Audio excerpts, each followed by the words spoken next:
All right, we are live. The microphone or the audio may be a little bit weird today. I don't know what's going on. Man, these Windows 10s, I tell you, this has happened too many times for me to count. Everything's going well right before stream, it goes down. So, anyway, hey, and welcome everybody to the live stream. We got a lot of stuff to cover today. I've been going obviously for a few weeks. Um, yeah, thanks guys for coming out. So we're live. Let everybody know. Share it on your social media. This is Head and Shoulders ATR, where we cover athletes' performances and otherwise that are head and shoulders above the rest.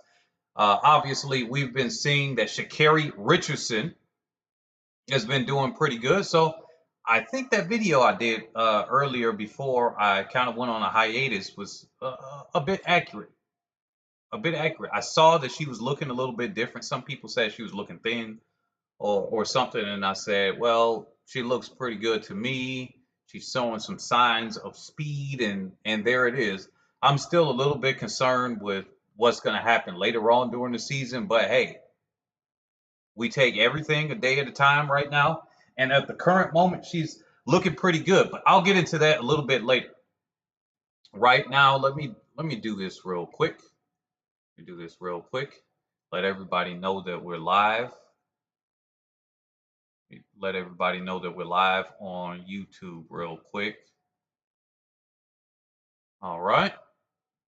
That's looking pretty good. How are you guys doing on this what is this, Monday? So I've been away pretty for a few weeks. A lot of things have happened. Apparently I'm now blind in my left eye. I say apparently, but I am. So can't see. It comes and goes. But that's neither here nor there. I'm back.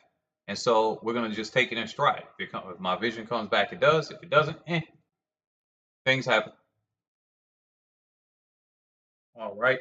I just did the community post. We're live. We are live.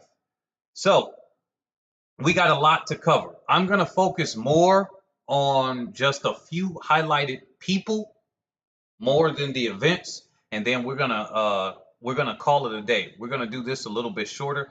I think I'm gonna do some more pre-recorded videos. I think that's gonna be more convenient with the schedule that I have right now.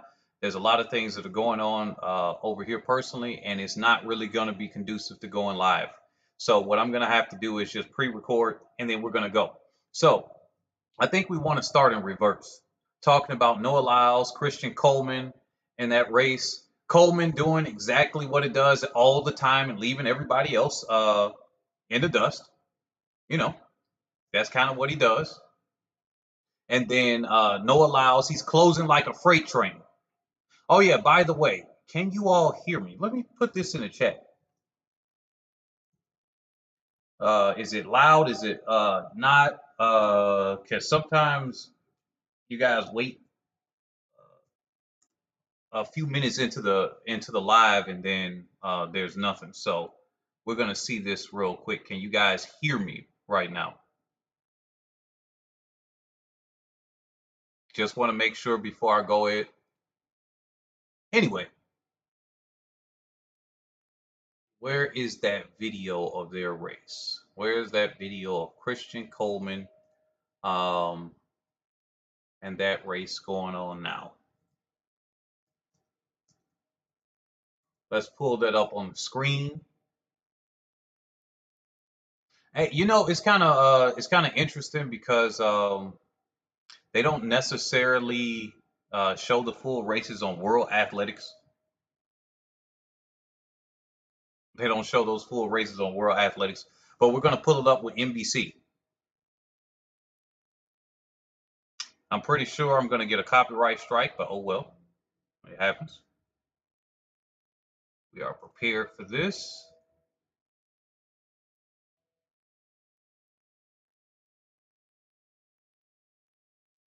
Trying to pull this up right now,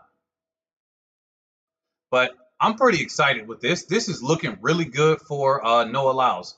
Everybody's saying it's kind of confirmed for Noah Lyles here, pretty much because he's got a lot of closing speed. Hopefully, oh yeah, the internet here is we've been having a lot of outages. So if I'm buffering, Just try to bear with me and roll with the punches real quick.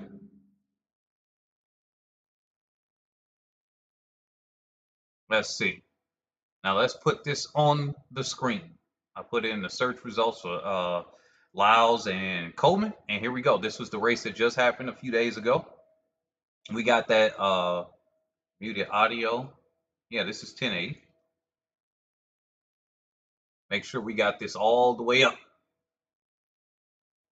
All right, pretty good start. Obviously, Christian Coleman's pretty much always going to get out better than Noah Lyles. I don't think if we go into a world where Lyles gets out better than Coleman, we might be in a twilight zone. But Coleman's getting out, like you said, every race he pretty much cherishes and celebrates every time he wins. He said he goes out there every single one of the races he wins, and you know what? That's entertaining from an outside perspective looking in. That helps entertain the sport, entertain the crowd, keeps everybody excited and everything like that. Noah Lyles does his thing, always being a team player and really being competitive, and him just chasing them down. Let's slow this down actually. Let's put this on half speed. I think actually a quarter speed would be better, but let's put this on half speed. And you see Noah Lyles right here just closing like a freight train. Coleman kind of eases up, so it makes it look a little bit better. Obviously, the wind was way over the limit, 4.4 meters per second. So way, way over the limit. But Noah Lyles being able to close like this is really looking good for his 200. And that record going down, he's going to have a real conversation for that record going down if he can get back into that shape again. Obviously, there's no guarantee that a person does it once, they can do it again and again. Sometimes your best time is just going to be your best time in your life. But the way he's looking now, and I don't see anything different. Noah Lyles is definitely going to be in that conversation. But one thing I will say that is a little bit against that.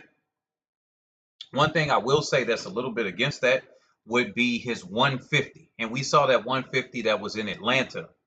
Let me pull that up on the screen really quick. Then I'll get back to the 100. So Coleman, obviously, he's looking good. I think that Noah Lyles actually being that close to him is actually not the best sign. What do you guys think?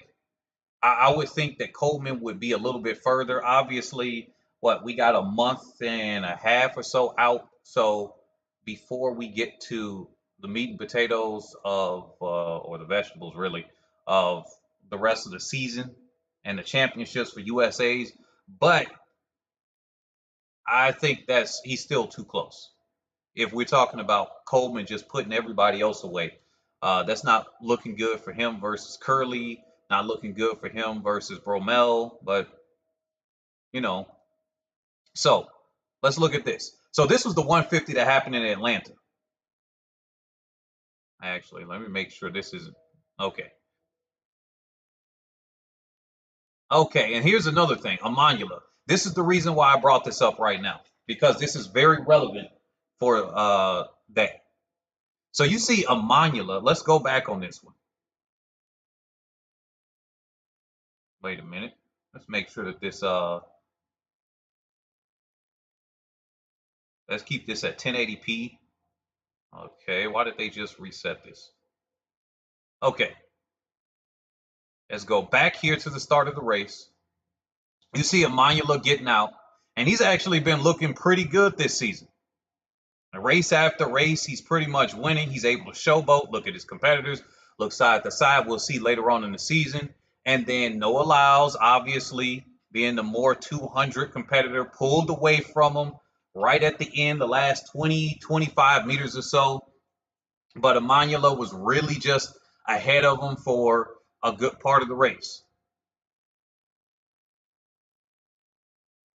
He was ahead of him for a good part of the race. And this is looking pretty good for Amanula in that 100. So here's two things right here. One that's against Noah Lyles as far as the 200 record, because you got Tyson Gators faster than him.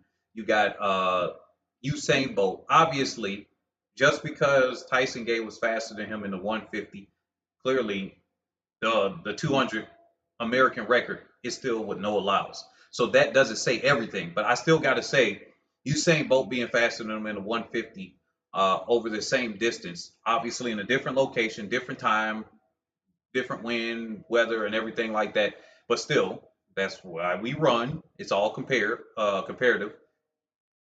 Him being faster than him over the 150 makes it that much harder for him to get that 200 record. But you could say it both ways. Like I said, Tyson Gay is faster than him over the 150, so American record still with no allows. But I like to point out Ferdinand Amanyala because aren't they racing at this next Diamond League that's coming up? It's him, Fred Curley, and that's a big race off that's coming up in Rabat.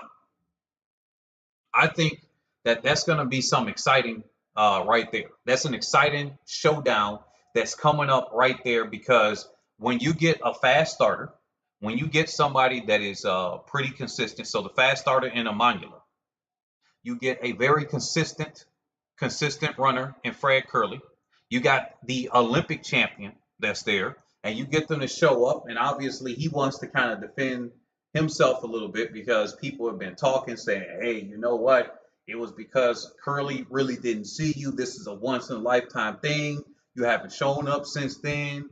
And they've been trash talking each other. Curley has been trash talking a little bit more. So this is going to be a big thing that's in Rabat, and that's this weekend. So definitely, guys, check that one out because I will be on that one. I've had to catch up to a whole lot of races. I really did miss the last few weeks. Not only was I away, but I missed a lot of those races while I was away, and I had to catch up. So here's one thing that I did want to point out here. Where is that at? I had my here it is. This is what I was looking for. A little bit of the after the race showboat. I'm definitely about to clip this part out right here. I'm definitely about to clip this part out right here. This is what I love about no allows. It don't matter if it's during the race, bang, bang, bang, right in his pocket. He's ready to take down his competitors. And what he says right here, I'm going to unmute this audio because this is the mark of a champion too. Just the mindset. A lot of people don't get a chance to, win like that. And so we don't hear them. But in their mind, they're probably thinking a very similar thing. It'll probably sound weird to them if they don't win as often or they don't win at all. But here. I'm so dry. All right, I got two fast gentlemen with me right now, Mr. Noah Lyles. Noah, you're one of my favorite athletes to cover. You bring the entertainment, you want all the smoke, you bring the fashion, you break records, the list goes on. Why do you put so much into this sport? Because if I don't, who will? Yep, that's a fact. So, it's a lot of 1v1 things going on the internet. So if you could pick somebody to do a 1v1 with, who would you pick? Right here. Anybody and everybody. Anybody. I don't believe I got an opponent. Because they going to win. But when I lose, you ain't never going to beat me again. Okay. That right there. They going to win. But if I lose, they ain't never going to beat me again. That's kind of like the mindset. It's like, okay, all right, because that's a gamer right there. Rematch until I beat your behind and you ain't getting me anymore. I relate to that one 100%. They gonna win, but when they beat me, they ain't never gonna beat me again.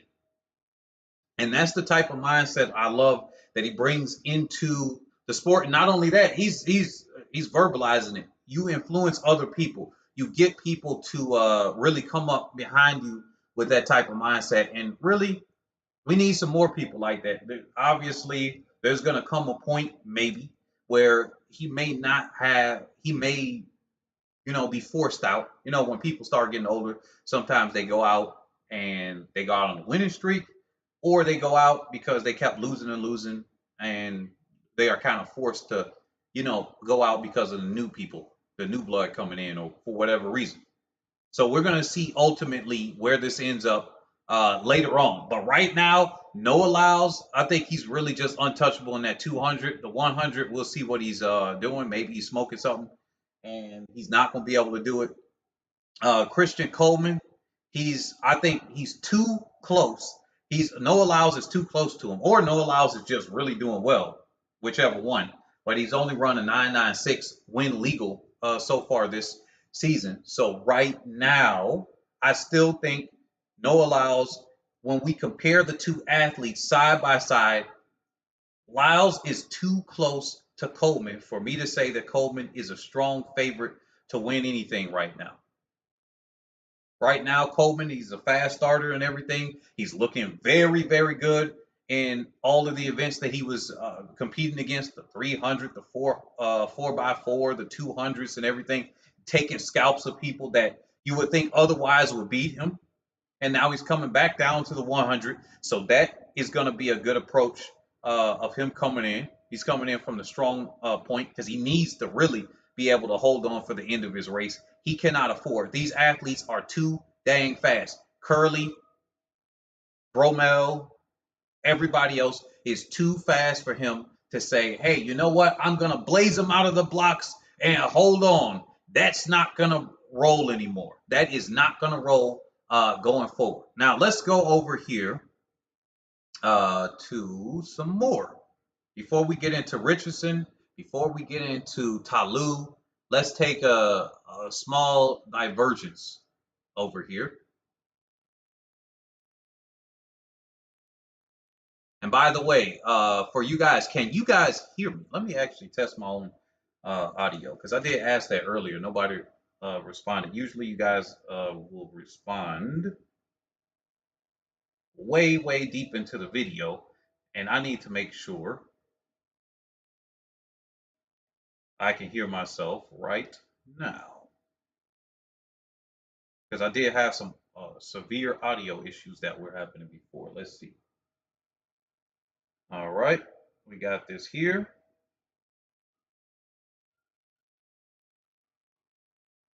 All right, sorry about that in the background. Really? Okay, I can hear myself, so that's good.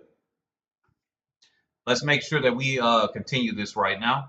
So anyway, like I said, let's go over to a change of pace real quick before we get into that. So we got Sydney McLaughlin, and obviously, a thing Mo switched over camps to the Bobby Kersey camp, which is really interesting because, I don't remember the last time Kersey had anybody that was over 400 meters at all.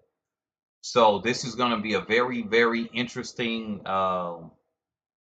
rest of the season. But a thing Mo has thought about quitting running anyway because she really, I think she values modeling more and she's always wanted to do that. And I think she's really just putting herself in place to use track and field as a springboard for her modeling. So this is going to be interesting to see how long she actually lasts in the sport because she's already said she's contemplated quitting several times with this. But here's the thing right here, which I thought was very interesting.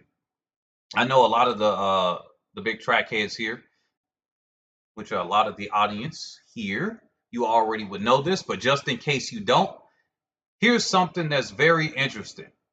So a thing Mo and McLaughlin Lavron, both of them may be running the 4x4 mixed relay and the 4x4 women's relay, as well as their own events.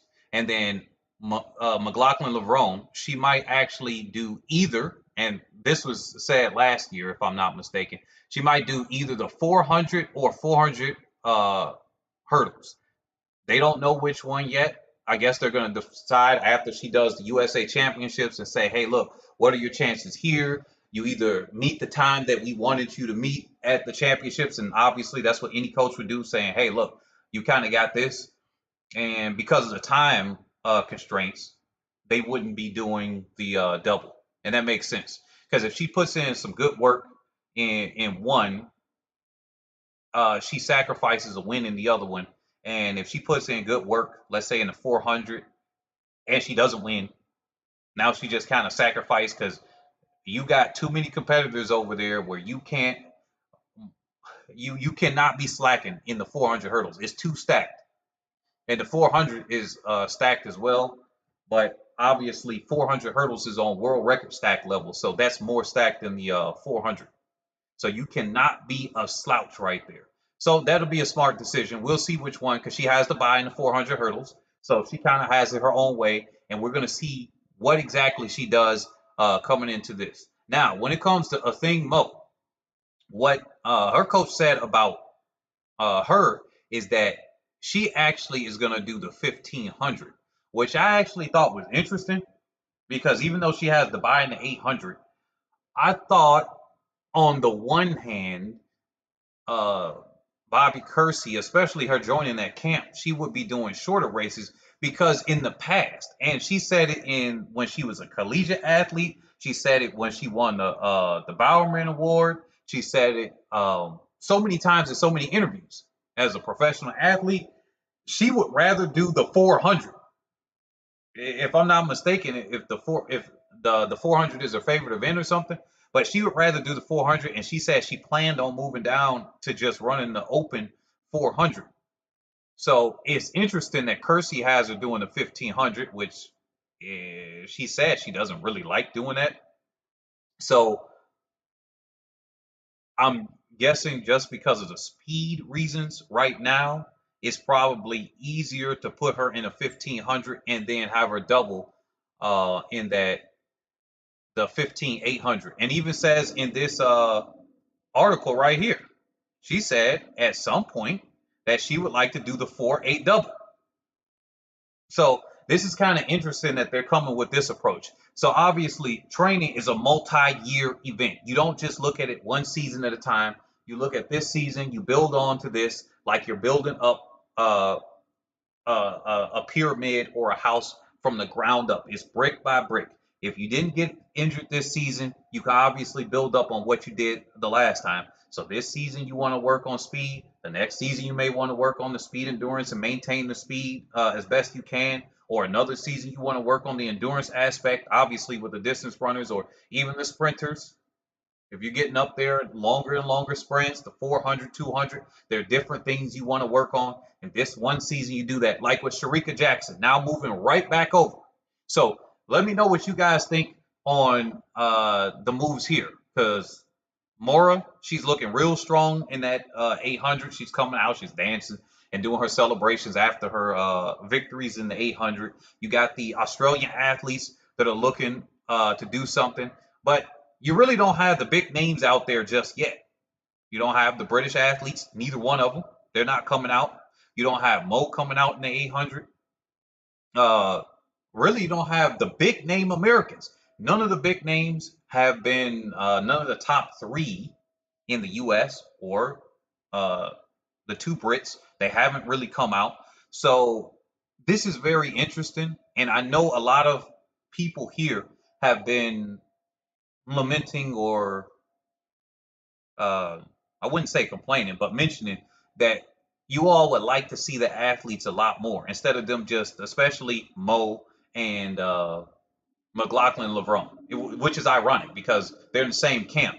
So obviously their coach is having them do something similar. Mo was injured last season, and so she was trying to make it through on injury.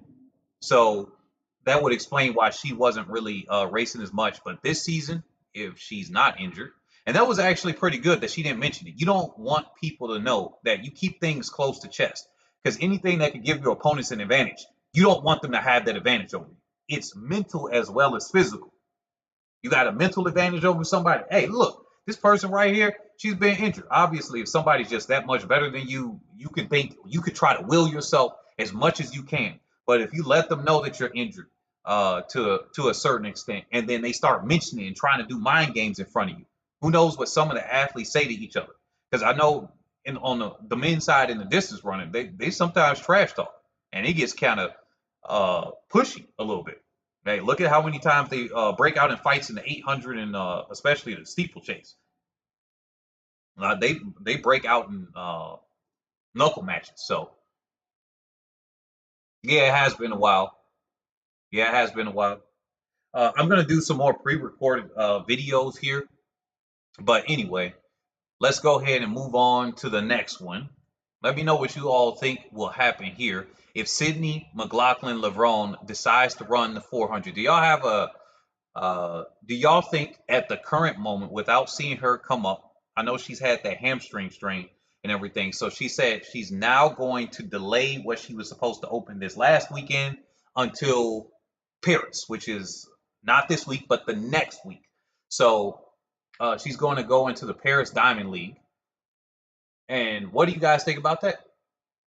Without seeing her yet, do you all think that she could win the gold in the 400 if she decides to do the open four, which would be after the mixed 4x4, obviously? So she'll have that in her legs, but many other athletes that will be doing the open four will have that under their legs too.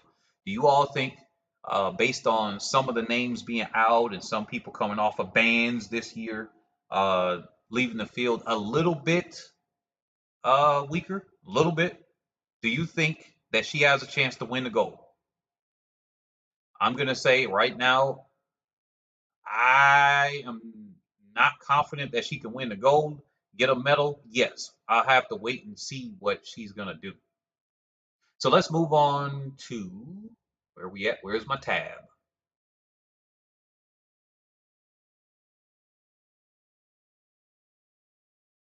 Okay, so let me make a quick correction right here. Let me make a quick correction. I'll put it on the screen. I think I said that it would be Amandula. It's Trayvon Bromell, Fred Curley, and Jacobs. So those will be the headliners coming into the Robot Diamond League that's happening here that's coming up. Oh, wait a minute. No. Okay, here it is. It is. Amandula is there. Yeah. So we got the field right here. We got Sabine, Johan Blake, Tabogo, DeGrasse, and then you have a Moroccan athlete, which is a local athlete they'll be able to put in. I don't recognize his name, Shakir. So, but aside from him, yeah, this is going to be a very interesting matchup. I think Amandula dusts them out of the blocks. This is where I think goes down. Amandula is going to dust them out of the blocks, ultimately lose. Johan Blake, I got him pegged at about fourth or so. DeGrasse, he's never really. I'll be surprised if he wins or even gets top three. I mean, throughout the season, he's just kind of there. Um, I don't really look at him until he gets the championship. So I'm not sure where DeGrasse is. He could get he could get a second, uh, and then the rare occasion that he wins, but more likely to get outside of the top four or five. Got him pegged at maybe six, maybe. Nah, he might. Looking at the field, yeah, I got him pegged at about five or six. But as far as this, I think this would be Jacob's time to really test himself. I think obviously if he loses against Curly, we gonna have the Jacobs haters really pile on more and more. He's kind of got that after he won, it was kind of weird because people immediately started to doubt his win. They started to question him. They started to then trash talk him more. They started trash talking him on behalf of Curly. Before anything else was happening, I'm like, okay, wait a minute. You got the literal Olympic champion and you still saying he ain't good enough? I mean, he literally just beat the guy that got him second. And then coulda, woulda, shoulda. It's like when Shelly Ann Fraser Price slipped on the third step at the Olympics. I mean, she lost. Now, obviously, I'm still under the impression that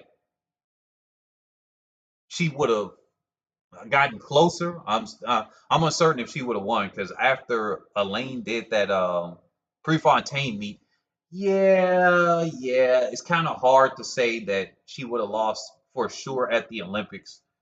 But definitely it would have been closer. There's a chance that Shelly Ann Fraser Price could have won. But guess what? She lost. Curly lost. And then we got the season after that. Jacobs wasn't looking as good. So then it added on to that. But when after he had immediately won, it's like, dang, y'all kind of more salty than Curly was after the loss.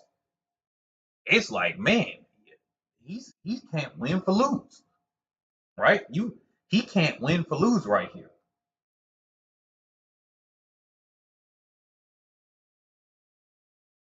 Yeah, but oh, I'm starting to see some of the comments about the distance runners throwing down. Yeah, it's kind of funny because they're stick skinny, and you see these rail skinny people fighting with no weight on them.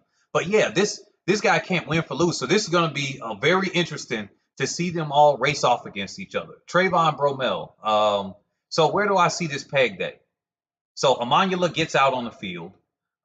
Jacobs, he's probably going to have a decent mid race right there. I don't think he ever takes the lead in any point of the race. I would be a little bit surprised. I would have him between third. I got him between third and fourth right now in my mindset.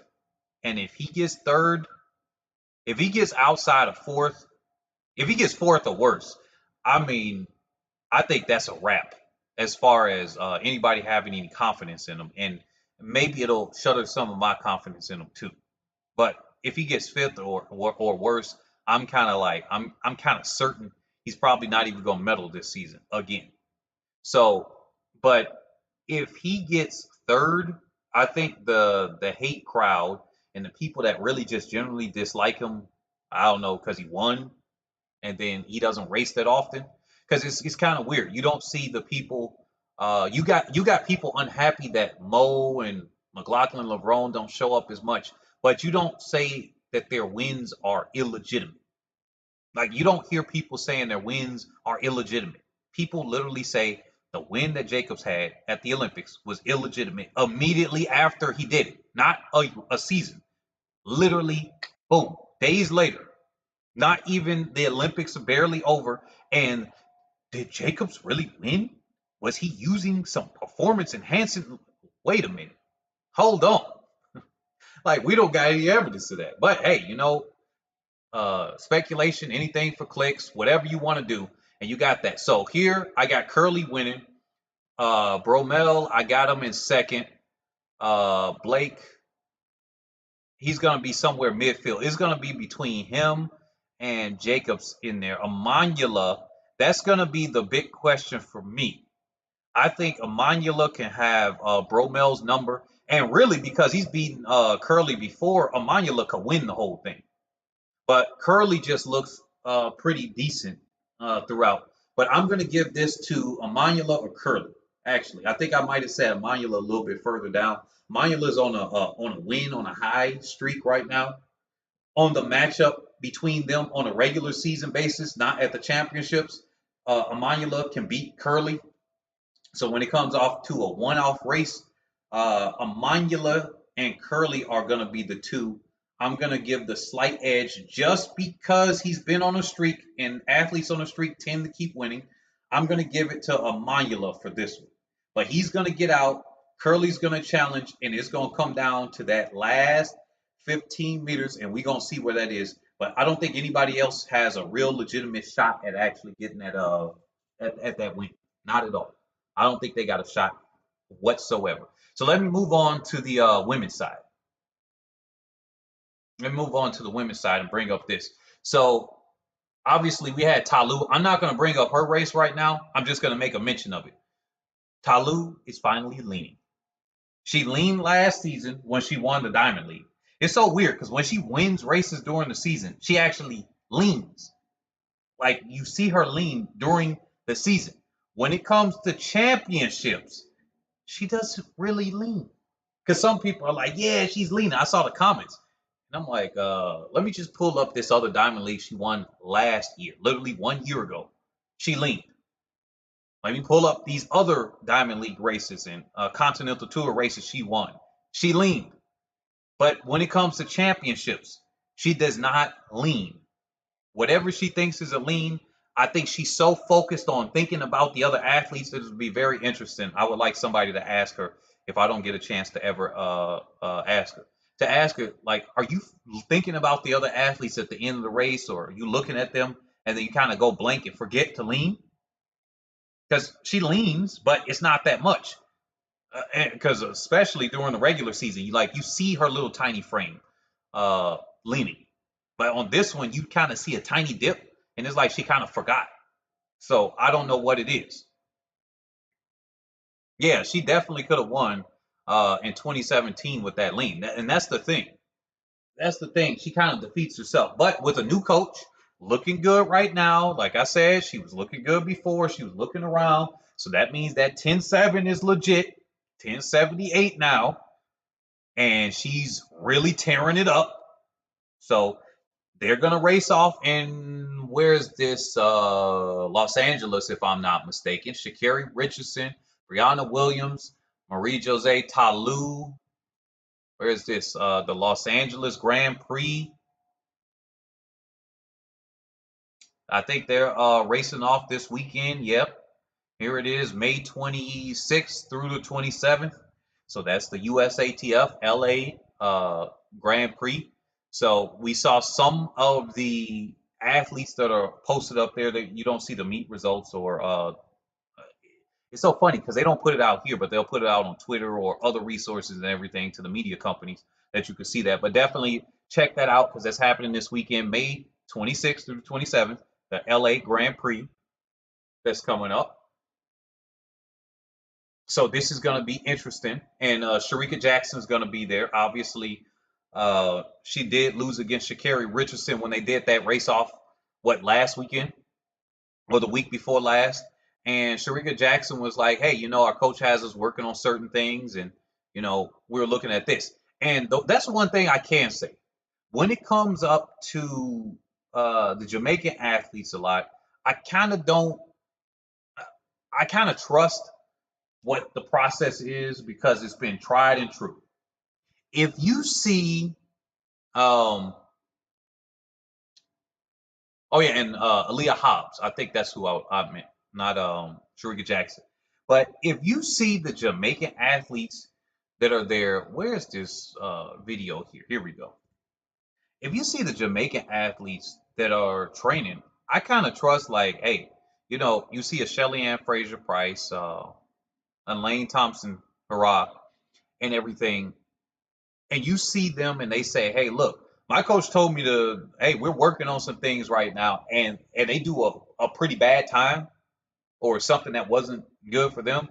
Like when Shelly Ann ran a 10.86, and she had been running like I think 10.6 that same season. That was the first season she had won 10.6.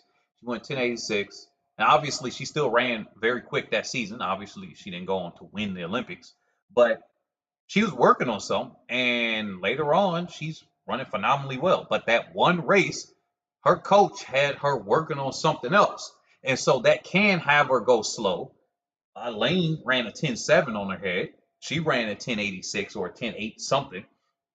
But you can kind of trust that they're working on something. So I'm looking at Sharika Jackson like, I still think she's still got a very good shot at this. But Sha'Carri Richardson is on fire right now. So let's look at this race. All right, let's mute that. All right. Obviously, Dina Asher Smith. You know what? Dina Asher Smith is always looking pretty good with her starts. Sharika Jackson. This on HD. I don't know why on these computers it looks so grainy still. I'm like, what's up with these quality? Am I the only one? Is it because my one eye is blind now that I'm looking at these and this looks grainy? And I can never really uh find these. I'm like, okay. But here you go. Very close race. Very close race. Rest in peace, Tori Bowie. Because that was the meet record that she broke there, actually, if I'm not mistaken.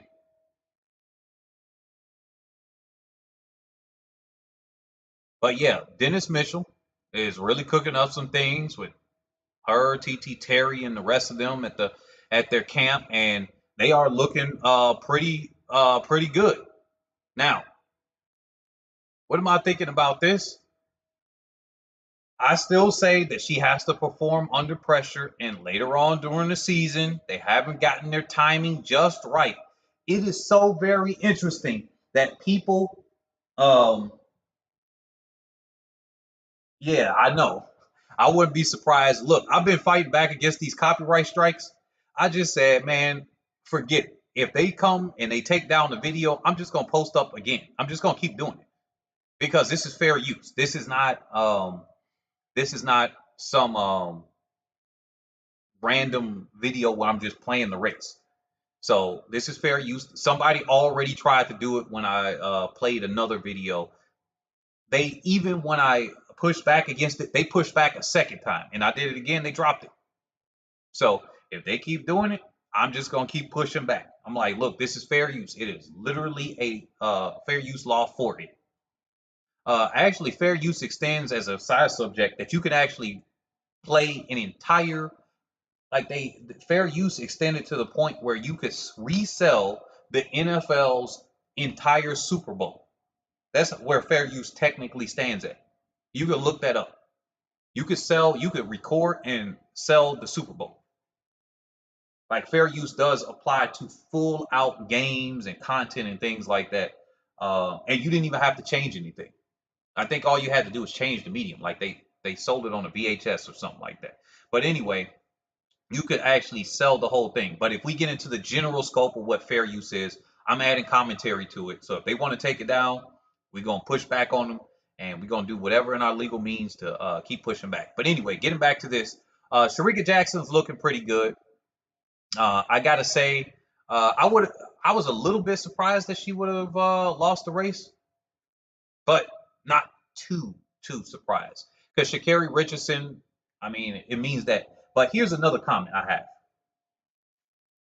Here's another comment I have here. Have you noticed yet again what's up with the biggest players not really coming out?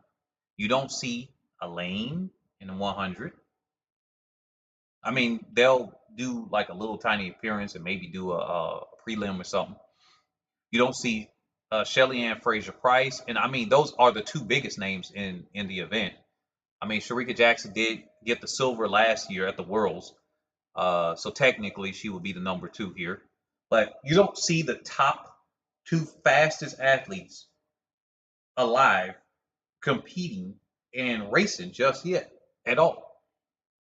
And Shelly Ann Fraser Price, she said she had that family emergency she had to deal with, so that took her out. But there were 2 meets that she said she was going to do, and she delayed both of them. So it just has me wondering, is she still struggling a little bit with that toe injury, but isn't mentioning? Because I can see one being a family emergency, and then the other one being maybe the toe injury that she said has never gone away because she hasn't stopped training. She hasn't stopped competing. And when she retires, she'll finally be able to, I don't know, have surgery on it or allow it to heal. But you haven't seen the biggest names. And this is very interesting because this is something unique to track and field. You can have all of these other athletes competing, making the sport, having everything exciting. Let's say Sha'Carri Richardson is lighting it up, and then ultimately Elaine and Shelly Ann come up and destroy the rest of the field. And let's say Sharika Jackson, let's say they sweep it again. Let's just give that scenario. So that means everything Sha'Carri Richardson has done has set the groundwork, brought in some people to watch, and then ultimately they're boom, snatched, and you just get it taken away. This is very unique within track and field. Because in basketball, you can kind of see it ahead of time. They are required to come out, the teams, because it's a team sport. In tennis, you see the same thing, even though it's individual, because they still will come out to these big tourneys and competitions and Grand Prix and everything like that. You'll still see them come out. But in track and field, you might have an athlete not show up the entire season. Shout out to Andre DeGrasse. Usain Bolt, basically. They might do a race, 2 races or something, an entire season before the championships, and then they might run after. Shout out to Jacobs too. And then they come up during the championship season, and obviously that's when the most eyes at once are looking at them. But then you got every week after week after week, people casually looking that they're missing out on it. But A lot of people only remember the championship, and then they come up and snatch. And I just wonder, will that happen this season? Will that happen this season as we're seeing Sha'Carri Richardson come up, celebrate, and do all of this just for this to be? If she doesn't get a medal, I think it will be a little bit salty, but I think that sets her up pretty good for Paris. On the one hand, it'll set her up pretty good for Paris because you got to take everything in stride. But on the other hand, with her running the times that she's running, it will be kind of awkward if she doesn't somehow get a medal, right? Same thing kind of with Coleman. The people that are doing these large celebrations after the races, if you don't, I say you take it as it is because no other race is guaranteed. You're supposed to do that, in my honest opinion. If I was a professional athlete, any race I win, I don't care if I'm the slowest. I'm about to make that the biggest dang celebration you didn't see. So that's what I would do. Now, let's move on to this with her 200. I think it's safe to say she's a sub 22 potential athlete because obviously Shelly Ann Fraser Price is a sub 10-6 athlete, but she did not, unfortunately, she did not lean at the line at one time. So, well, she ain't no sub 10-6 athlete officially. Same thing with Safa Powell. He could have been the first athlete going 9-6, but he kind of eased it up. All right. Oh wow, they're showing me different search results now that I do this. Okay, we got people trying to start stuff here. Now let's bring up the 200. Obviously, they're not going to show the whole race here. I don't have that one up here on the screen. But now I got a question with you all. Do you all think that she has a chance to, either on the live or the recording, to actually get that medal? Do y'all think she's a medal contender? Now in the 200, people talking about Abby Steiner. But after I see this one, I think it's safe to say that she probably would have got the world leading time. Look at this right here as they skip the bend right there, which is unfortunate. But she comes up and what? She's already easing up. Okay, I do find this kind of very interesting. Her form, I gotta say, is very unique and funny looking. Very funny looking. With her form transition right around here. Like right when she gets off of that curve and then she's running. It kind of looks, I wonder, because she's kind of thinking about like, okay, do I slow down or not? Do I slow down? Like right here, her arms start to shift. And I wonder if she's still like, okay, I feel the pain and I'm just trying to push through. But it's kind of looking funny looking compared to her normal form, which already does look different than most other athletes anyway, because she's kind of giving the FloJo vibes. Uh,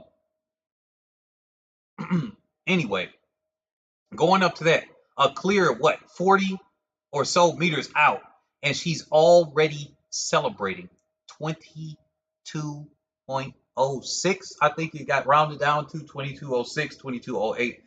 I think that was a clear 21.9 low. I mean, even faster. It was 21.8, in my opinion, 21.8. And in better scenario, and in a few weeks, if she does wind up being able to peak. Now, can she do multiple rounds? Because there's one thing with the one-off. Can she do multiple rounds? In the past, she's been able to run very, very quick and multiple rounds. So I'm not going to doubt that. I think we got another, I'm going to say it here, and I'm going to rely on my analysis in the past of being very accurate here. But I think she's a good 21.7 mid, about a 21.73 is where I see her. Looking at a 100, Shev said, nope, she'll coke or choke as usual. Female Asapa. One-offs are great, but not a championship performer. Hey, you know what? I definitely can get where you're coming from right there. I definitely can get where you're coming from. Because that's what I said before. And there were some people that left some comments and then they deleted their comments. because they said I was being negative, and then they deleted the comment, but I could still see it because YouTube shows even deleted comments.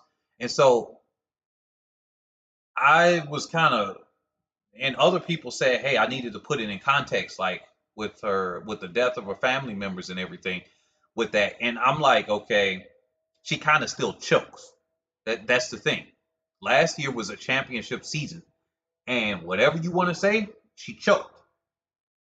She had the time, like that first round. There was no excuse about that first round in the 100 in her strong event, not the 200 in her strong event. That was the same thing as what happened with Sharika Jackson in the 200 when she spaced out. That's pure, like that's you messing up. You got a race plan. You thought you could do something. You held back too much. You choked. Like that's a pressure situation because in other situations you would hold back, but you wouldn't hold back to the point where you would just be out of contention of doing anything. Just think about it. Because there are some meets, Continental Tour meets, where you got a first round and a second round. These athletes will hold back, but they don't hold back enough where they can't make it to the finals of these Continental Tours. No. So I got to hold them accountable. We can't look at, oh, well, this last year was this season. This was NCAA. This was with this. Okay, there's always something. I got something. I got to hold myself accountable. I have not been consistent with this YouTube channel. It is what it is. And if it dies or fails because of that, hey, that's where it is. I'm very realistic. Now, I'm not putting this. Clearly, I don't need to live on it. If I did, things I would be probably beating myself up a lot more for that. But something can always happen that we can bring up. We live our own lives and we make excuses for a lot of freaking things, y'all. So when we're looking at these professional athletes as a professional, we have to keep it in context. 2019 didn't end well. 2021 didn't end well. Even after that, right? You could say, hey, everybody has to cope in different ways. Usain Bolt even had to cope in 2017, and obviously he didn't perform as well with everything that was going on with him and his loved ones. One of his loved ones that died. I can't remember if it was a family member or a best friend or something like that, but okay, yeah, that affects people. All right, next year, we got to do something. We got to recover. Everybody copes a little bit differently, but it's shown time and time again. Same thing that we had with Elaine. When it's not world championship or Olympic season, counting on Elaine to just win and to will it into existence, man, I wouldn't bet my freaking life on that. No, very consistent. People are consistent. Numbers are consistent. So right now, the momentum right now is that Sha'Carri Richardson kind of don't finish the season very well.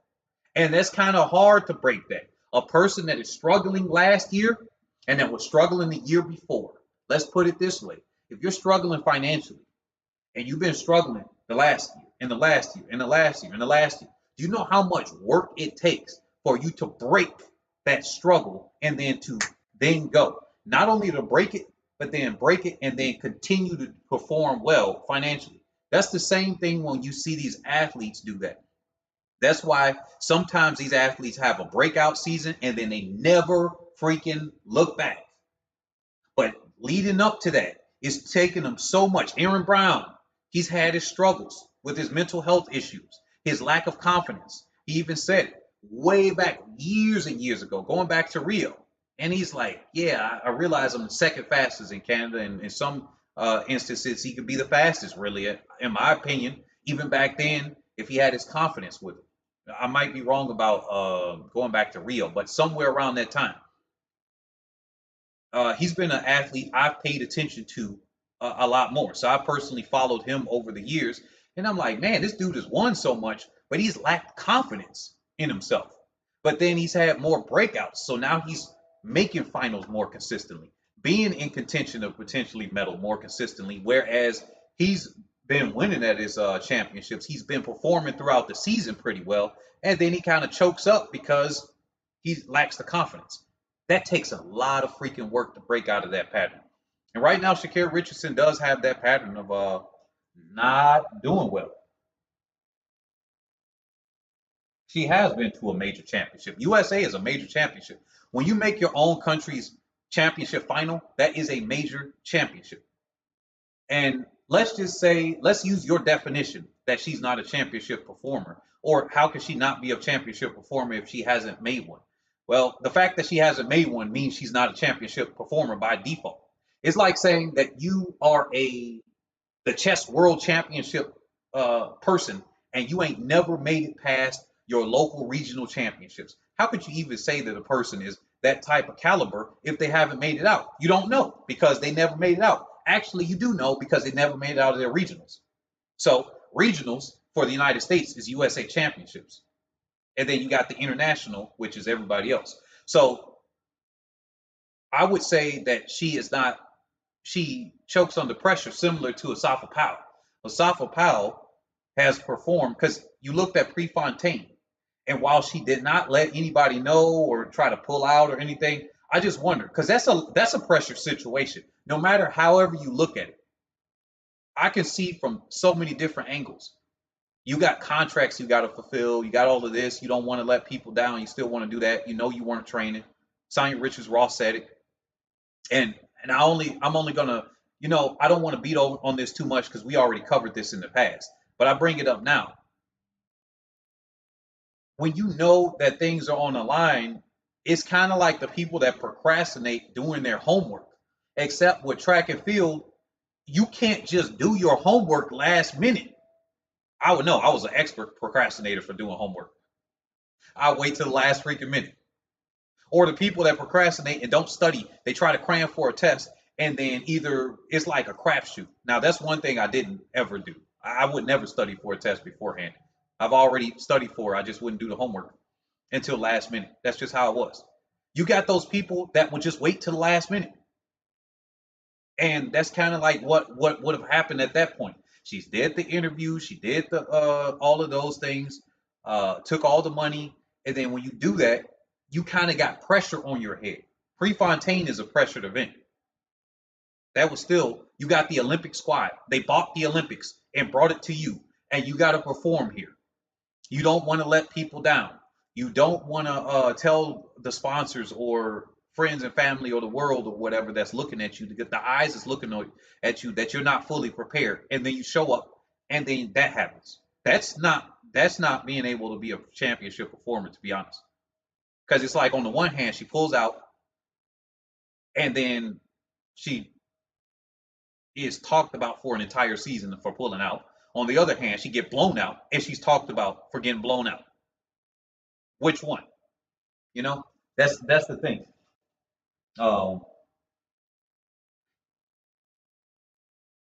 You said who hadn't procrastinated on homework, but anyway, right now, like I said, I think this is Sha'Carri Richardson's season. I'll do this. Like I said with on the previous video, we got to give valid criticisms where criticism is due. But I will say this because I did defend her earlier, and I'll say it again. She's looking pretty good. I just have my doubts, just like I expressed my same doubts when it came down to Elaine Thompson-Herah. Remember at the World Championships, I had the same doubt, even at the Olympics, until she had did that 10-7 on not Sha'Carri, on Shelly Ann Fraser-Price's head. Then I switched the entire time because that was the first year I actually made this YouTube channel. Actually, it was Shelly Ann Fraser-Price got this. Shelly Ann Fraser-Price got this. Every week I'm like, okay, here you go. We got Sydney McLaughlin coming up. Don't forget Dalilah Muhammad. She really got a chance. And I'm saying these things, right? And then I saw that race and I saw something different and I said, nope. Elaine Thompson-Herah. And then I did that little fake prayer thingy or whatever. Remember we did that Joker thing for the people that were back there at the time. I was consistent on that. I see that here with Sha'Carri Richardson. I still got to bring up, I wouldn't be doing analysis. I wouldn't be honest if I didn't bring up what we all know to be true. The previous seasons. Until I always judge an athlete for the 2 previous seasons. It's kind of like what the banks do. When they look at what you're doing, I think they either go back 6 months or 2 years or something like that. They don't go back an extremely far amount when they're considering giving you out a loan or a line of credit or something like that. I'm starting to get some things jumbled up. But they go back 6 months or 2 years. It depends for a business aspect. And then I'm looking at that here. You just go back the rolling 2 years. So this season will be included when I talk about next year for Paris. That's all.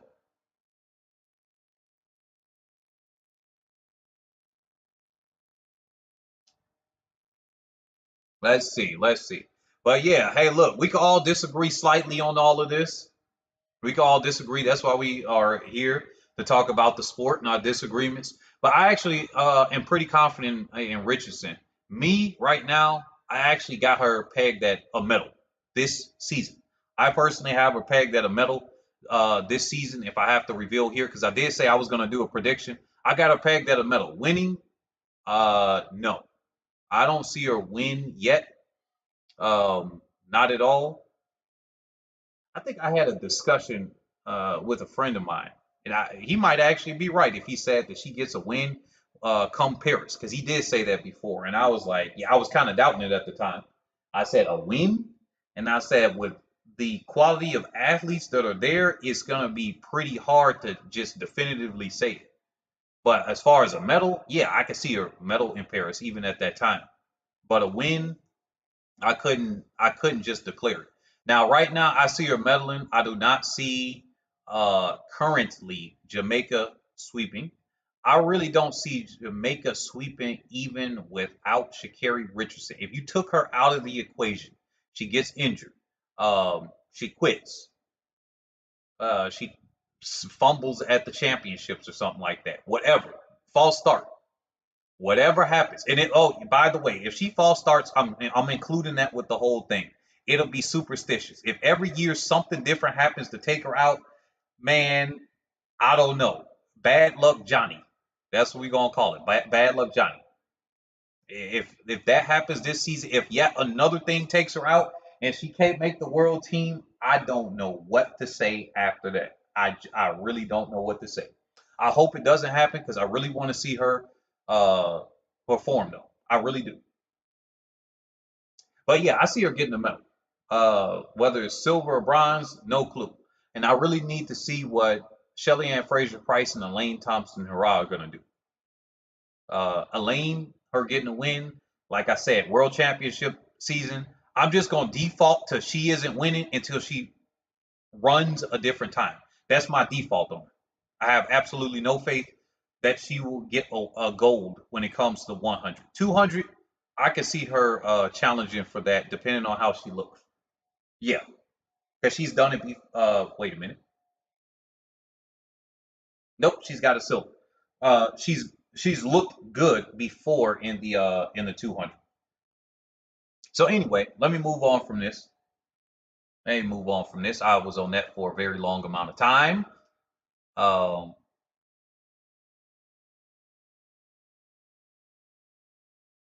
you said you can go with whatever excuse you want, Chev said, until she beats the best in the best on the world stage. It is what it is. Prove us wrong. Run the big time when it counts. Yeah, you know what? That's what I even said. I said it's so very interesting because the biggest names in a lot of these events, the 1500s, the 800, the one and the two, they are not coming out. Well, except for Sharika Jackson, they are really not coming out and running these. You are not seeing Elaine. You are not seeing Fraser Price. You are not seeing the two Brits, the top two Americans in the 800. You're not seeing them. Those are top four athletes. Muir, and what's her face? I'm starting to lose it right there. But you are not seeing the athletes come out right now. And on the one hand, it's like, yeah, I guess that's cool, but you know, as a as somebody that's a fan, you know, for you all that are fans of the sport that are watching it even more consistently than I am right now, due to some things going on. But for everybody that's a fan of the sport, wouldn't it be better just to see them week after week and then you got your speculation talk? Hey, this person going over here instead of like, hey, Richardson dominating throughout the season, just like Tyson Gay did, just like Justin Gatlin did, just for Usain Bolt to win at the end of the season. And just for what? Sometimes what? Gay didn't medal, right? Asafa Powell to dominate throughout the season just for him not to medal. Isn't that crazy? Showing up, showing up, showing up. And then the athletes that barely showed up, they come out and win. So that's very interesting that they don't have that. Let me see. I think I have one more out here. No, actually, I talked about that earlier, so there's no point in me putting up that. So actually, I was incorrect about Mo Farah's last race. He actually had a 10K that he did this past weekend. That was his final race. It was his final marathon that he did 3 weeks ago. But this last week was his last professional race, unless he just appears again, because he's kind of done that a couple of times now. But it was the Great Manchester Run that happened just this past weekend. So yesterday, if I'm not mistaken. So for him, it's been a great decade of dominance that you had, Mo Farah. It was great that you were in the sport. You will be missed, and we hope to see that you inspired other athletes. I look forward to seeing what you will do after the sport. So hopefully he becomes a good ambassador. I think he would. So yeah. Well, uh, the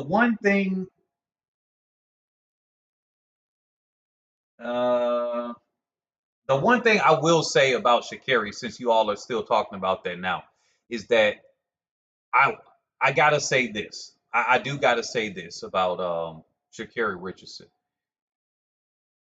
Ugh, the one thing that she has beaten quote big names, yeah, she hasn't beaten a lane in any of the matchups that she's had. She hasn't beaten a lane, and she's beaten big names throughout the season, but she hasn't been able to beat them afterwards. But she hasn't had a chance to race off on them, so I guess. Um, but there you go. But everybody's dealing with different things. Whether you got injuries, you got Dina Asher Smith that had an injury and she still got a medal in the 200, or that she was dealing with her cramps, I guess, or something like that, menstrual cycle. So, um, but many of the women are dealing with that. So it's very interesting that she said it. So many people thought that was weird when she had brought that up. It was just like, huh? But hey, that was her thing that she brought up, and um, can't take that away from her. It was valid that she was talking about it for her personally, but it's like, okay, all the other women are going to have that randomly, so you can't control for that. So it's kind of part of the sport. But so many other athletes are injured and they still, are doing their best to show up and whatnot. So I still think that she's still got something to prove. But I like how she's performing right now, so I'm gonna roll with it. Now, I think that's all that I wanted to cover right now. So what I got right here for my prediction in the 100, uh, as it's standing right now for the women's side, I see. I haven't seen anything from Shelly Ann Fraser Price, and I gotta say this again, like I said last season. At her age, I'm taking her season by season at a time. I am not looking at her like, hey, this season's gonna be like the no. If she was 5 years younger, then I could still say, next season she could just show up late and I just got full confidence in her. I do not. It's kind of like when Justin Gatlin was talking about saying, hey, I just take it a race at a time. Yeah, you kind of get at that age where you kind of do got to take it a race at a time. Like yesterday, she could have been performing very well. And then today, it's just like, huh? Last season, she did so many 10-6s. You wonder what that does to your body. Just think about that for a second. You wonder what that does to your body. Because I was actually surprised she ran so much. I thought she was going to take more breaks, but she was just running 10-6-7, 10-6-7, 10-6-7, 10-6-7, 10-7, 10-6-3, or something like that. But she basically was attracted to 1067 over and over and over, right? No matter where she went. and she ran so many times. So right now, I gotta say I'm going to default to the previous champion with Shelly Ann Fraser Price, but I got an asterisk mark around it until I see her actually compete. So unlike the previous season where I had way more confidence in her, right now I have her as the favorite in the 100 to win because you never doubt a champion is somebody that's as consistent as her. But at her age, I got to mark off some points there. But I got her as the favorite in the 100. On the men's side, right now, I still have that as Fred Curley.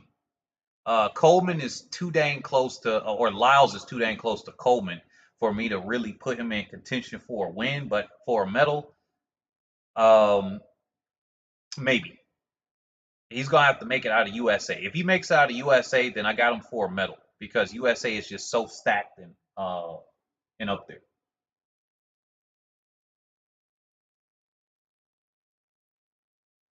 Oh, okay. Yeah.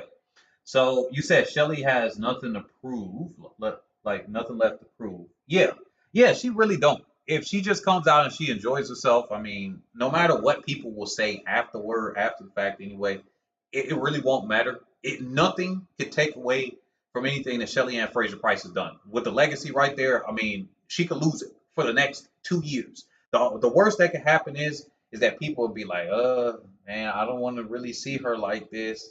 She needs to retire. That's what people will say because they started doing that with Veronica Campbell Brown.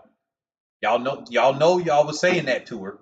I saw it in the comment section. Y'all was like, okay, Veronica Campbell Brown, you need to retire.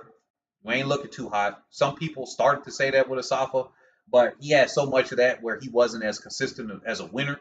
But when you see somebody win so much, Maurice Green, they started doing that to him before. Um, the worst that can happen is people say that, but that's not going to ultimately take away from anything that she's done. And even if people do trash talk, nothing left to prove, like you said. But as far as where we come, where new blood or whoever's going to get a medal, Shelly Ann Fraser Price, take it a race at a time. Uh, I can't see. I'm not strong with anybody else, not whatsoever. I'm so iffy with Richardson. I want to say it, but I want to say that if Shelly Ann Fraser Price doesn't show up, because I have her for a medal, so anybody that is in medal contention can win. Talu just, I don't know what to say about Talu.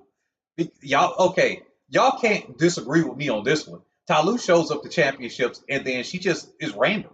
Y'all know she runs her best race during the second round, but obviously she hasn't been as fast as everybody else, so she's had to run harder. Now with her newfound speed and consistency with that speed, she could hold back a little bit in the second round and then have her best race in the last round. Because sometimes people just got to race to get in the final. We have to keep that in context. When you so much faster than everybody else, you can kind of just like hold back a little bit, give your 90, 95%, right?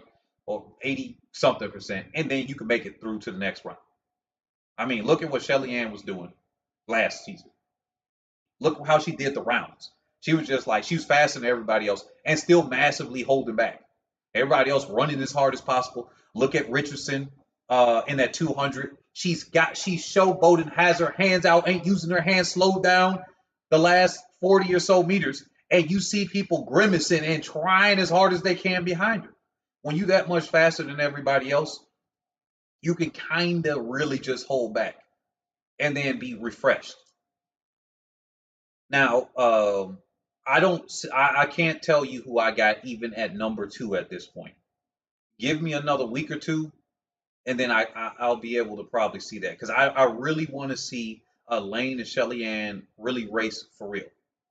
I want to see them in a race for real because right now, Elaine she kind of does the little hiding thing sometimes, and obviously she tries to stay as healthy as possible because she has injury problems. So yeah,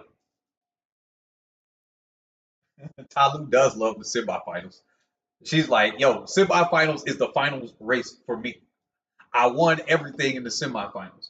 But yeah, y'all can't disagree with that one. So we could all agree that Talu loves the to run hard in the semifinals, and she doesn't lean. that well when it comes to championships, whether it's the Diamond League Championship or the World Olympic Championship. She's just not doing anything. So now when it comes to the men's side, like I said, Fred Curley, I got him as the overall favorite. Coleman, right there. 200. When it comes down there, Sharika Jackson, I got her overwhelming favorite. But I got a challenge spot uh, for a medal. I got challenge spot here for a medal.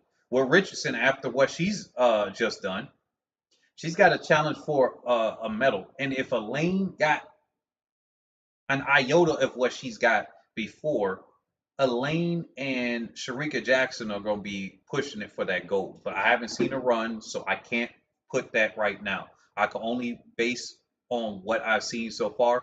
Sharika Jackson, overwhelming, not even close for the gold in the 200. I think that's the easiest one out of what I'm about to say anyway. For second, um, again, I haven't seen Shelly Ann Fraser Price come out at all, so that's going to be very interesting. I'm going to base it on who's shown up. I really don't see Abby Steiner getting a medal. I said this before, and I'll say it again. I don't really see her getting a medal. She's kind of got the hype behind her. She's kind of got some of that, but unless she improves by about 3/10 of a second by the USA Championships, I ain't got her at a medal this season based on her season best time. She has to improve 3/10 of a second before I say, okay, she's got a chance at a medal by the USA Championship final. If she doesn't do that, I don't have her as a medal. Instead, I will have somebody like Adina Asher Smith, Richardson at this point. Um, yeah, I won't include Shelly Ann right now because she hasn't really shown herself. So I'll leave her out. You think Sha'Carri gonna challenge? Wait a minute. Wait a minute. I knew somebody was gonna say that. This season? Nah. I almost thought about that. I will be honest. I almost thought about that. But knowing how the Jamaican training is, I will say it this way. The Jamaican athletes could look whatever way. They're like Andre DeGrasse, except they actually run fast throughout the season and kind of win at races and whatnot. Because Andre DeGrasse, he might have a horrible season where he never just wins anything or whatever, and then he shows up at championships. Jamaican athletes are run fast and then run faster, or at least run faster than their competition that was beating them, right? Okay, you could argue that because Sha'Carri Richardson is faster than, well, technically the personal best. Isn't Sharika Jackson's personal best faster than Sha'Carri Richardson? Let me go to World Athletics right now to confirm that. Let me look at their personal best. If I'm not mistaken, it would have been Sharika Jackson anyway. Yeah, Sharika Jackson has the faster 100, if I'm not mistaken. 1071. Yeah, I don't even have to look. Yeah, so at 1071. So you could argue that if she's faster than her right now over the 100, that she should be able to beat her in the two. But I've said this over and over again. She's got more strength than all the rest of them athletes combined a lot of times. Elaine Thompson Hira is way faster, not even close. A 10.5 and a 10.7 are not in the same stratosphere. A 10.6 something with Shelly Ann Fraser Price in a 10.7 are not even close. And yet she's faster than both of them in the 200. I always got to look at that. I don't really see a challenge coming from. I see Gabby Thomas if she stays healthy. That's the problem with these injury prone, fast as hell athletes. Dina Asher Smith, Gabby Thomas, Elaine Thompson Hurrah. You kind of never know what you're gonna get with them, really. Throughout, because one season she could be doing real well, and then the next one, boom, it's all over, and you can't really build uh, uh, uh, a stable platform based off of that.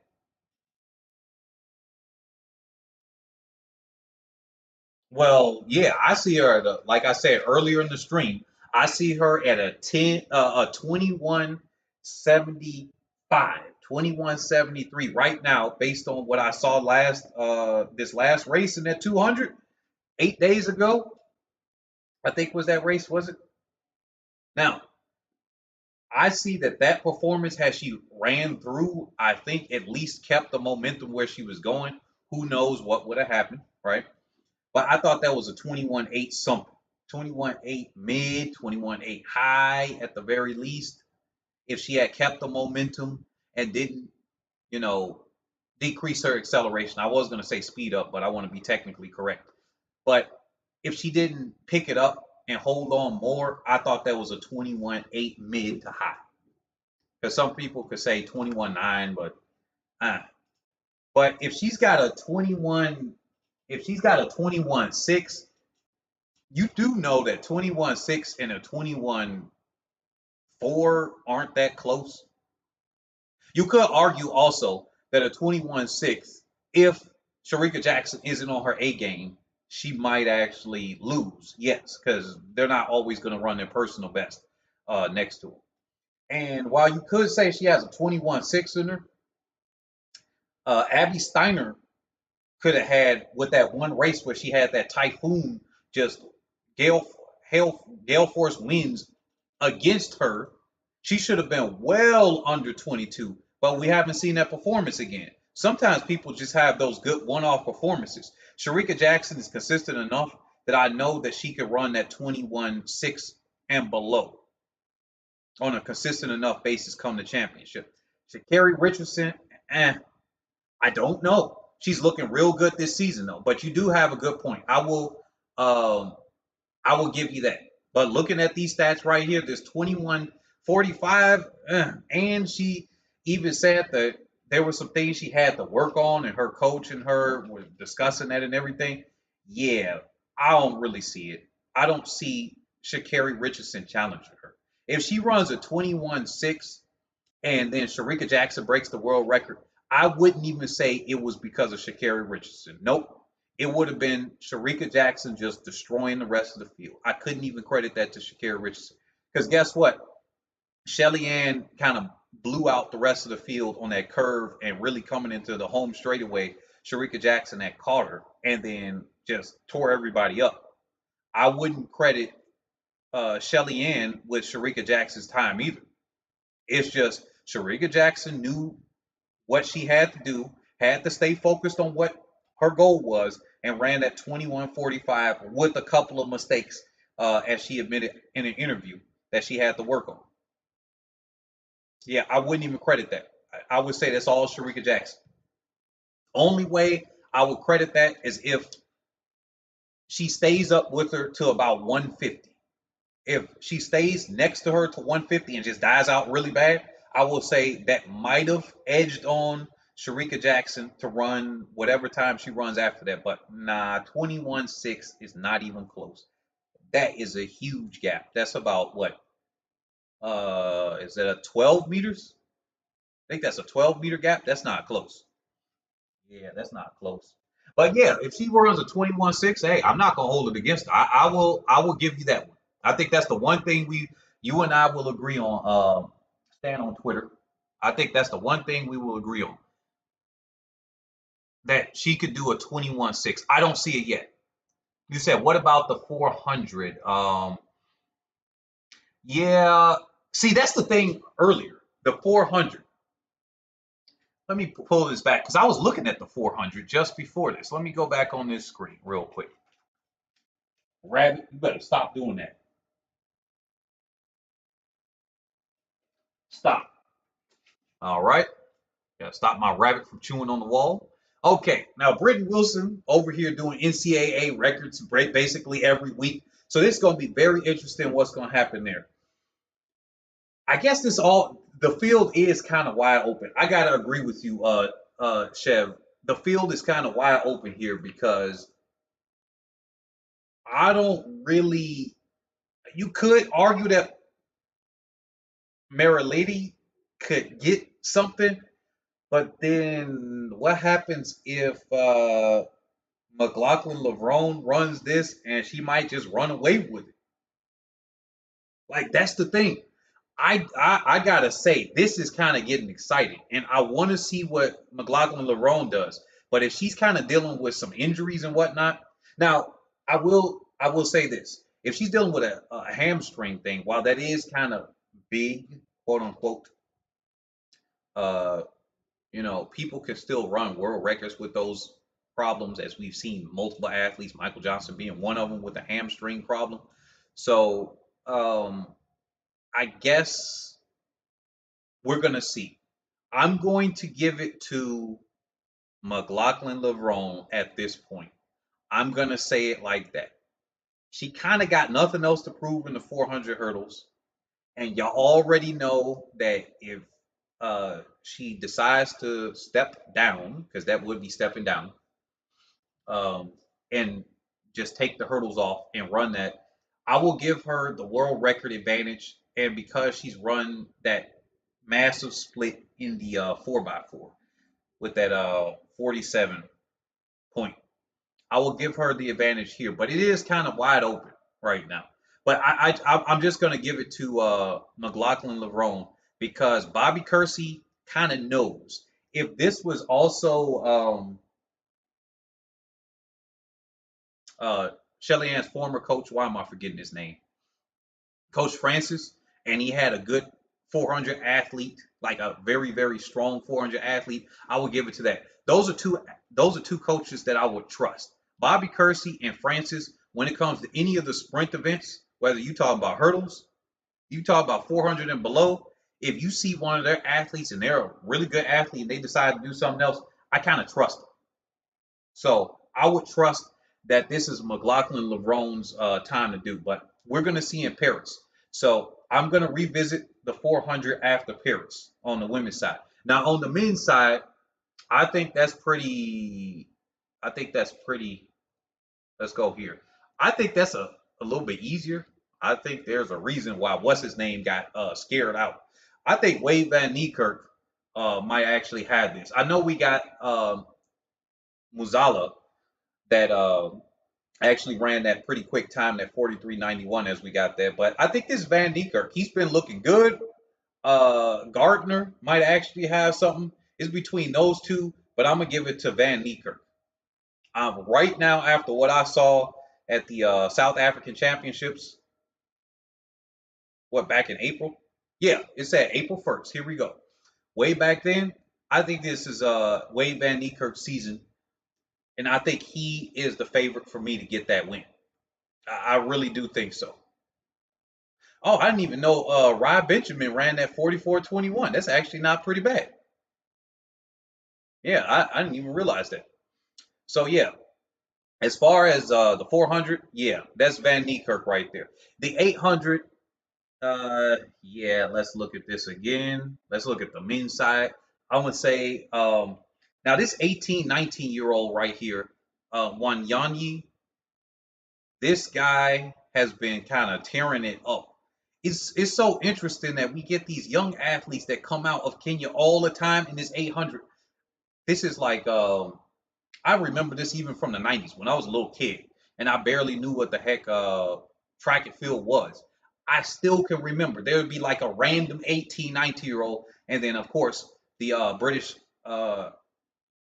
announcers would sometimes question the validity of their age and always assume that they might be older, and they say, well, the birth certificate of this and that. And I couldn't tell if they were racist or being honest at the time, but I don't know. But they would say that, hey, this person is 18, 19, maybe 21, and then we never hear from them again. So this athlete might be one of those fly by night athletes. I don't know. Timothy Chariot, 800's wide open. Every year it's been like a new champion. I don't even know what to say. I don't know what to say with the 800. What's his name? I think he's all but gone. David Rudisha. He's had injury for now what, 3 seasons if you include COVID's year. So yeah, I think that's all but there, all but gone. And getting back to Nasser, I don't think that Nasser has a chance. She's kind of The 400 needs so much speed endurance. Unless she's been training very, very good on her own and has some a pretty good training, I can't see her getting it. Now, on the women's side for the 800, let's switch over there. I think I'm going to end, like I said, I'm going up to the 1500. I'm not doing any other predictions after that. Let's go on the women's side. So, as far as this, a thing, Mo, obviously, Bobby Kersey's working with her so that she could do the 8 1500 double. So, because she's the champion, because she knows how to run well, even while injured, because she knows how to keep herself there mentally, because she's wanted to quit multiple times, I'm going to give it still over to her over Laura Muir and, oh my goodness, why am I forgetting the silver medalist at the World Champions? And I've talked about it so many times. But you all know who I'm talking about, the silver medalist. So from Great Britain, I'm going to give her the gold again. I think that's a pretty safe bet right now. Even though I haven't seen her, that one, because of the camp she's in and their ages, that's the difference between them and Shelly Ann Fraser Price. I'm giving them the gold. Mary Mora, she might be the dark horse that swipes this whole thing. She just doesn't have the speed though. She's a 50-point low athlete, and she's in that top, what, 6 right now on the world rankings for the 400, or top even 5 for the 400. Let me look at this again.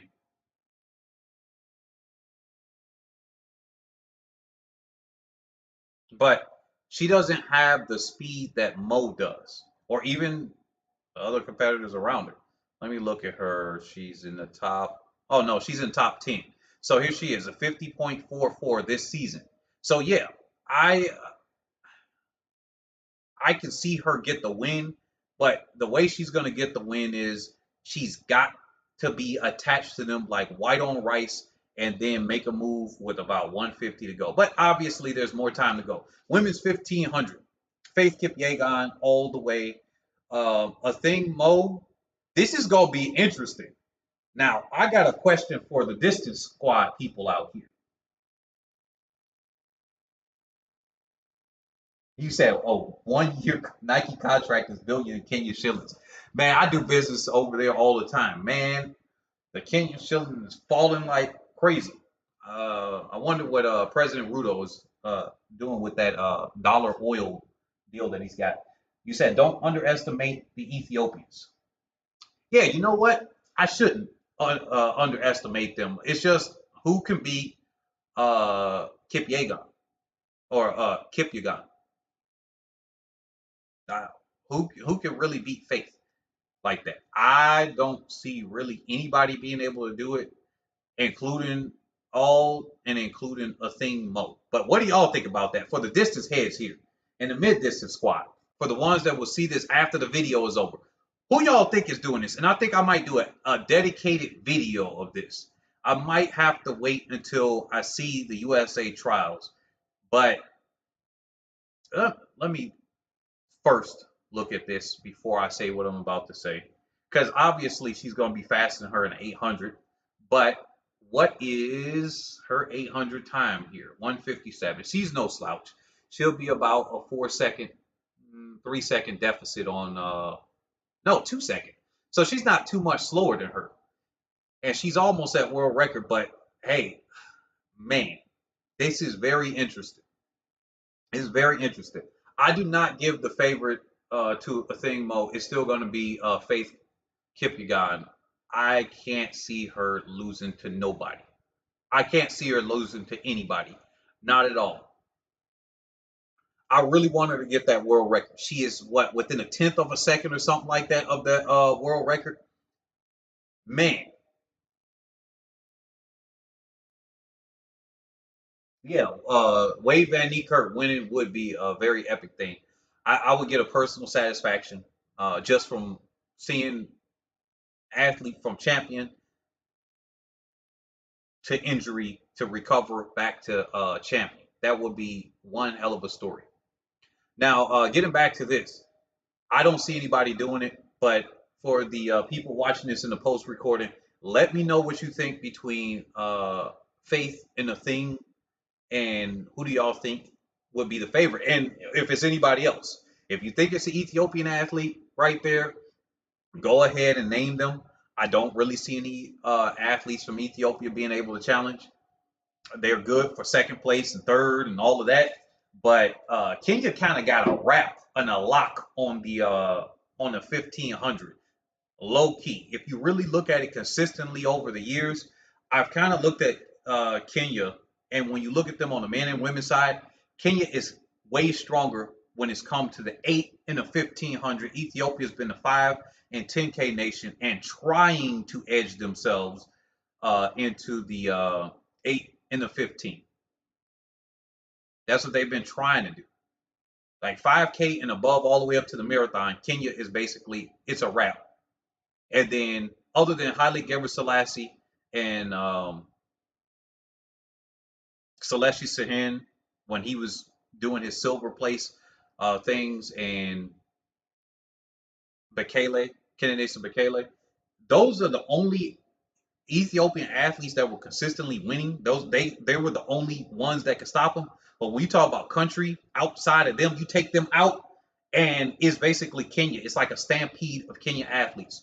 So in the 1500, that's where you kind of get the country. It's like saying, who do you think will win in the 100 if you just had to say it and you didn't know the athlete's name? You'd be like, on the women's side, Jamaica. On the men's side, USA, most likely. That's what you would do.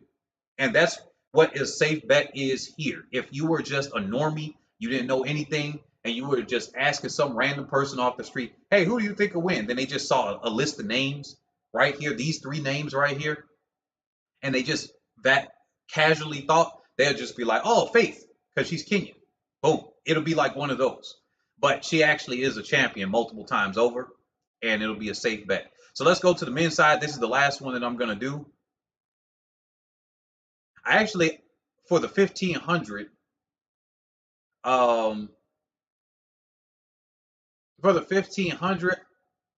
you would think, what's his name? What's his name? I got a chip on his shoulder, but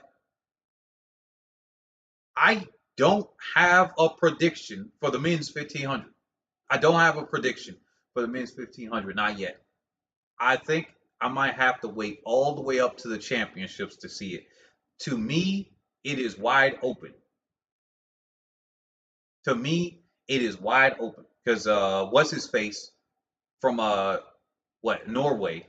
He is going to be doing the 5K as well, and obviously he's had his win there. He's angry about what happened to him in the 1500 last year at the World Championships and everything and whatnot with the Brit winning. But I would like to say that it's a wide open field right now. I like to say it's a wide open field right now, and it's anybody's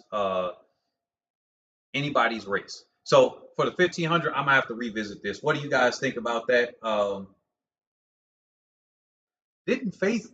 Now that you say that, I thought Faith Kipyegon did try the in. No, it's the Ethiopian athletes that have been doing the indoor. Have been trying for the indoors. Let me see what her personal best for the indoor. Huh? She doesn't have one. Very interesting. She does not run indoor at all. Yeah. When you said it would be great for her to try the indoor, I can see. Yeah. You know what? I didn't notice that until you just pointed that out. Now my memory just snapped straight back to it. Like, yeah, she doesn't run, and then I had to look and say, yeah, I don't remember her indoor. Yeah, so I guess she's another athlete that's like, yo, I'm for the money, I'm for the outdoor. I just show up and do what I need to do there. But she's one hell of an athlete when it comes down to it. But yeah, that would be very interesting for her to try that. I wonder why she doesn't do indoor. And I could understand why some athletes don't do indoor anyway because the nations are hot. Um, it's like, hey, I'm already training outdoor. I'm doing all this. I may as well train and race on the surfaces I'm already training on right now. I may as well race on the surfaces I'm training on right now.